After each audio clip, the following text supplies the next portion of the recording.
ইস্তানবুলে উপস্থিত তুরস্কের football federation TFF এর সদর দপ্তরে যুব ক্রীড়া উপদেষ্টা আসিফ মাহমুদ সজীব ভুঁইয়া এবং টিএফএফ প্রেসিডেন্ট জনাব ইব্রাহিম ইথেম হাজি এর মধ্যে একটি গুরুত্বপূর্ণ দ্বিপাক্ষিক বৈঠক অনুষ্ঠিত হয়েছে।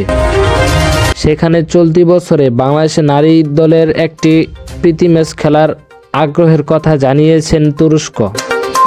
শুক্রবার হওয়া এই বৈঠককে তারা দুই দেশের ফুটবলের উন্নয়ন ও পারস্পরিক সহযোগিতা জোরদার করার বিষয়ে একমত হন।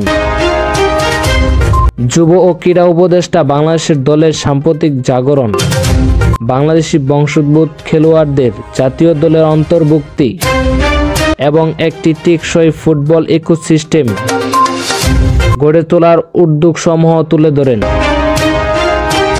আলোচনার এক পর্যায়ে তিনি উল্লেখ করেন, বাংলাদেশের তুর্কি ফুটবল দলের বিপুল সংখ্যক সমর্থন রয়েছে।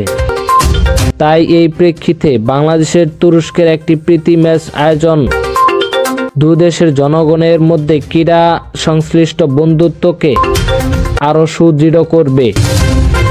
টিএফএফ প্রেসিডেন্ট প্রস্তাবটি আন্তরিকভাবে গ্রহণ করেন এবং তাৎক্ষণিকভাবে জানান দেন, সবকিছু অনুকূলে থাকলে আগামী আগস্ট মাসেই দুই দেশের নারী ফুটবল দলের মধ্যে একটি প্রীতি ম্যাচ অনুষ্ঠিত হতে পারে।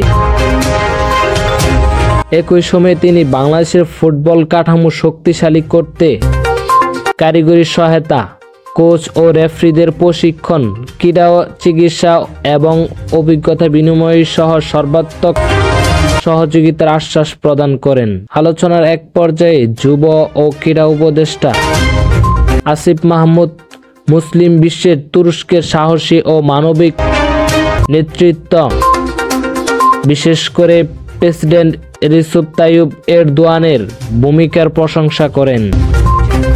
বৈঠকের শেষে মাননীয় উপদেষ্টা আগামী সেপ্টেম্বরে বাংলাদেশের অনুষ্ঠিত হতে যাওয়া গ্লোবাল ইউথ সামিট এর অংশগ্রহণের জন্য টিএফএফ প্রেসিডেন্টকে আমন্ত্রণ জানান। উভয় পক্ষই অভিমত প্রকাশ করেন। এই বৈঠক বাংলাদেশ তুরস্ক ক্রীড়া প্রতিযোগিতার এক নতুন অধ্যায়ের সূচনা করেছে, যা ভবিষ্যতে দুই দেশের ক্রীড়াঙ্গনকে আরও ঘনিষ্ঠ ও ফলপ্রসূভাবে যুক্ত করবে।